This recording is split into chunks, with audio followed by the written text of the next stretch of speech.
नमस्कार दोस्तों, स्वागत है आपका अपडेट्स बाय सीएस में।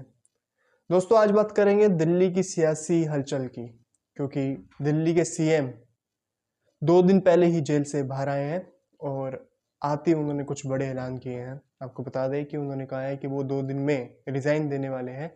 तो अब बात ये आती है कि वो रिजाइन क्यों देने वाले हैं और इसके बाद दिल्ली के सीएम कौन होंगे या दिल्ली की जो एक सरकार है वो कौन चलाएंगे।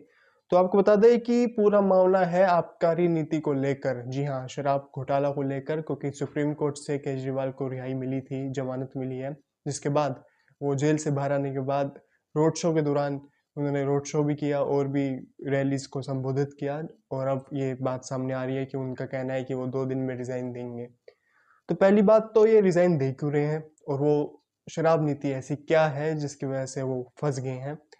आपको बता दें कि 17 नवंबर को 2021 में एक ऐसी नीति बनाई गई आम आदमी पार्टी द्वारा कि जो जितने भी दिल्ली में शराब की दुकानें हैं वो सब प्राइवेटाइज हो जाएंगी, मतलब सरकार का उसमें कोई रोल नहीं रहेगा।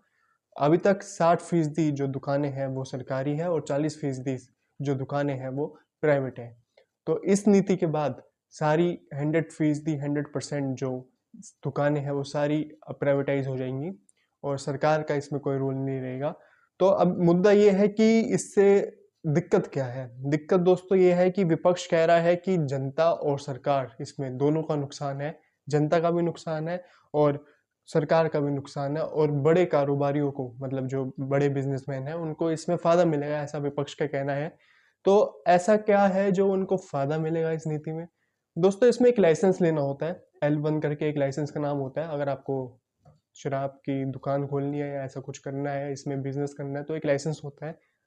तो L1 एक लाइसेंस होता है जिससे सरकार से प्राप्त करना होता है, अनुमति लेनी होती है सरकार की। तो वो लाइसेंस प्राप्त करने के अभी 25 लाख रुपए थे, मतलब आपको 25 लाख रुपए जमा कराने होंगे उस लाइसेंस को प्राप्त करने के। लेकिन इस जो शराब नीति है इसके बाद अगर ये लागू हो जाती है, इसके बाद आपको वो लाइसेंस 5 करोड़ में मिला जाएगा। मतलब आपको 5 करोड़ रुपए पहले देने पड़ेंगे, उसके बाद आप सरकार से लाइसेंस ले सकते हैं। और कुछ स्कीमें हो रही थी, एक के साथ एक फ्री, ऐसी कुछ स्कीमें। जो इस बारे में ज़्यादा जानते हैं उनको ज़्यादा पता होगा। तो ये सारी स्कीमें आई थी और इस सब पे जो था पूरा मामला, इसके बाद विपक्ष हमलावर हुआ, ईडी के छापे पड़े। काफी नेता आम आदमी पार्टी के इसमें इन्वॉल्व थे, ऐसा विपक्ष का कहना है। चाहे वो मनीष सिसोदिया हो, संजय सिंह हो, माफ कीजिएगा, और के कविता भी थी इसमें शामिल। डाउन साउथ की वो नेता है, साउथ इंडिया से।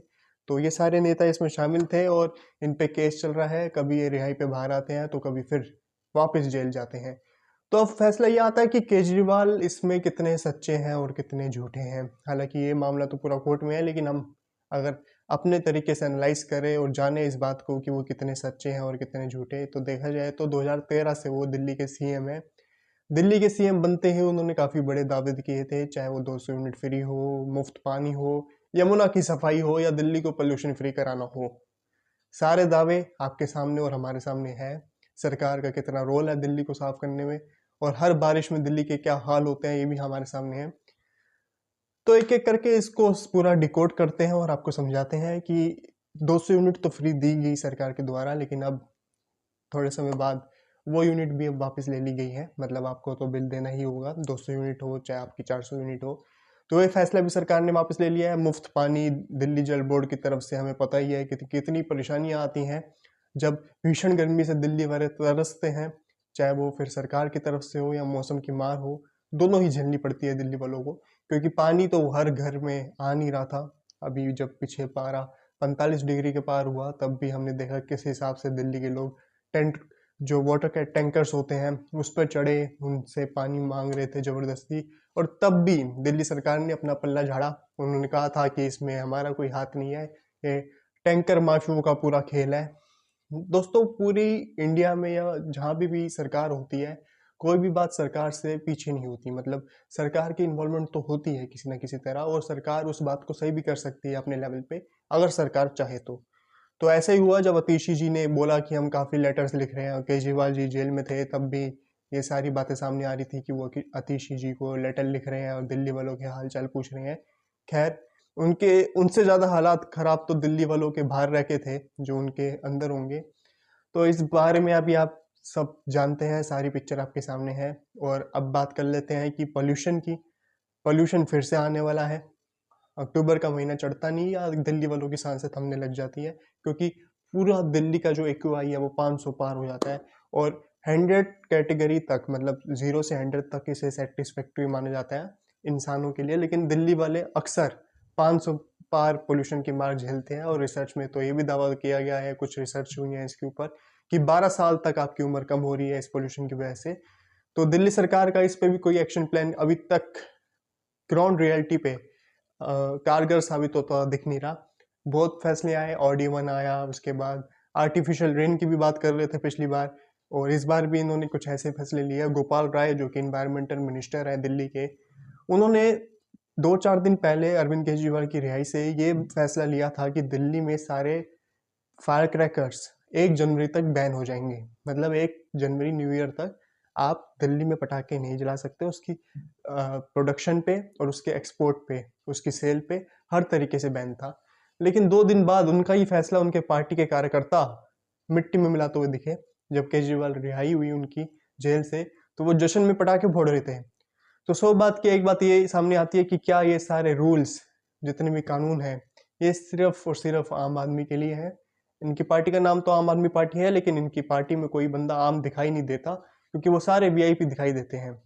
क्योंकि जो रूल्स वो ब्रेक कर रहे हैं, अपने ही नेताओं के खिलाफ वो अपने रूल्स ब्रेक कर रहे हैं। तो ये तो वही बात हो गई, जो गद्दी पे है उसकी चलेगी, ऐसा ही दिख रहा है। उसके बाद यमुना की बात कर लेते हैं। हर इलेक्शन में इन्होंने ये बोला था कि ये यमुना को साफ करेंगे। माफ कीजिएगा, मैं एक पॉइंट यहाँ पे भूल रहा हूँ। अगर आपने देखा हो कि दिल्ली की पोल्यूशन को लेके जो पराली, जो क्रॉप्स जलाए जाते हैं उनकी जो प्रोडक्शन के बाद, तो इसका भी एक मेन रोल है। तब केजरीवाल जी ने कहा था कि हमें पंजाब में एक मौका दीजिए, पंजाब में हमारी सरकार बनेगी, क्योंकि पंजाब अक्सर अपने खेतों के लिए जाना जाता है। तो उनका कहना था कि पंजाब से काफी धुआं आता है दिल्ली में, जिसकी वजह से दिल्ली का एक्यूआई बढ़ जाता है। तो अब उनकी पंजाब में भी सरकार बनी है, लगभग लगभग 1-2 साल के करीब होने जा रहे हैं। तो इसमें भी उन्होंने कोई भी ऐसा कुछ अनोखा काम नहीं दिखाया जनता के लिए या जनता के लिए कि उससे रोकथाम से दिल्ली में पोल्यूशन कम हुआ। ये सिर्फ बहानेबाजी चलती है इनकी तरफ से। मैं ये नहीं कह रहा कि बीजेपी बहुत अच्छी है या आम आदमी सबसे बेकार है, मैं सिर्फ इनको डिकोड कर रहा हूँ, इनके जो फैसले हैं उनको डिकोड कर रहा हूँ। और मैं ये भी नहीं चाह रहा कि मैं बीजेपी की तारीफ कर रहा हूँ या क्या, क्योंकि सारी सरकार में कुछ ना कुछ खामी, कुछ ना कुछ पॉजिटिव थिंग्स होती है। हालांकि इनकी बात करें तो इनमें तो खामियां ज़्यादा दिख रही हैं, क्योंकि ये बोलते कुछ है करते कुछ है। इनकी करनी और कथनी में बहुत फर्क है दोस्तों। वही बात हुई जब पंजाब में भी इनकी सरकार बनी, तो एक्यूआई दिल्ली में पिछले पिछले साल आपने फिर से देखा होगा कितना ज़्यादा हो गया था। और इस बार भी ऐसी उम्मीद है, क्योंकि जो ये प्लानिंग करते हैं OD1 की, जो ये प्लानिंग करते हैं कि कंस्ट्रक्शन पे बैन लगा देंगे, फायर क्रैकर्स पे बैन लगा देंगे, ये सब एक टेम्परेरी सोल्यूशन है। परमानेंट सोल्यूशन चाहिए इसके लिए। स्मोक टावर्स लगाए गए, काफ़ी स्मोक टावर्स अभी तक या तो लगे नहीं है, लगे हैं तो चल नहीं रहे। अब बात करते हैं यमुना की। जो यमुना नदी है दिल्ली में एकमात्र, उसकी क्या हालात है। हर छठ पूजा पे, दिवाली के बाद हमें ये देखने को मिलता है कि जो डेवोटीज हैं, जो श्रद्धालु हैं, वो पानी की झाग में खड़े होकर अपनी जो आस्था है वो निभा रहे हैं। लेकिन दिल्ली की सरकार अपने लोगों के प्रति अपनी जो कार्यनीति है उसमें सुधार ना ला रही है, ना लाई है, ना ला पाएंगी, क्योंकि अभी तक यमुना की सफाई हो नहीं पाई। और हर इलेक्शन में इनका एक मैनिफेस्टो में ये जरूर होता है, 3 चीज जरूर होती है: पोल्यूशन, यमुना की सफाई और दिल्ली को पेरिस बनाना। अब सारी चीजें आपके सामने है, चाहे दिल्ली पेरिस बनी है या कुछ और बनी है, वो आपके सामने है। दिल्ली के लोगों को पानी की मार, चाहे बारिश की हो वो भी झेलनी पड़ती है, चाहे गर्मियों की पानी की मार हो वो भी झेलनी पड़ती है। और यमुना की तो बात खैर छोड़ ही देते हैं, क्योंकि उसमें इनका कोई इंटरेस्ट दिख भी नहीं रहा। अब बात करते हैं कि केजरीवाल के रेजिग्नेशन के बाद अगर वो इस्तीफा देते हैं अपना सीएम पद से, तो अब मुख्यमंत्री कौन बनेगा? या दिल्ली में दोबारा चुनाव होंगे, या यहाँ पे प्रेसिडेंट रूल लग जाएगा, या गवर्नर दिल्ली की सरकार चलाएंगे? दोस्तों, काफ़ी बातें सामने आ रही है। रिपोर्ट्स की माने तो केजरीवाल रिजाइन इसलिए दे रहे हैं क्योंकि वो अपने आप को दिल्ली की जनता के सामने गिल्टी फील नहीं करना चाहते, वो निर्दोष कहना चाहते हैं अपने आप को, इसलिए वो रिजाइन दे रहे हैं। लेकिन निर्दोष का फैसला तो सुप्रीम कोर्ट ही करेंगे, क्या वो वाकई में निर्दोष है या नहीं। तो उनका कहना है कि मैं दिल्ली की जनता के बीच जाऊंगा, उनसे बात करूंगा, उनसे कहूंगा कि अगर आपको मैं दोषी लगता हूं तो आप मेरे को वोट ना दें और किसी और को वोट दें जिसको आप चाहते हैं। तो इसके बाद यही आता है सवाल कि कौन बनेगा दिल्ली का अगला मुख्यमंत्री। रिपोर्ट्स की माने तो दिल्ली के अगले मुख्यमंत्री की रेस में सबसे आगे दिल्ली की सीएम की वाइफ सुनीता केजरीवाल ही दौड़ रही हैं। उसके बाद अतिशी का भी नंबर आ रहा है और सौरभ भारद्वाज। ये तीन ऐसे बड़े चेहरे हैं जो दिल्ली की जनता के लिए मसीहा साबित हो सकते हैं अगर ये सीएम बने। तो देखने वाली बात ये होगी कि क्या ये सीएम बनेंगे, और अगर ये सीएम बनेंगे तो इनकी स्ट्रेटेजी दिल्ली के लोगों के प्रति केजरीवाल से कैसे अलग होगी।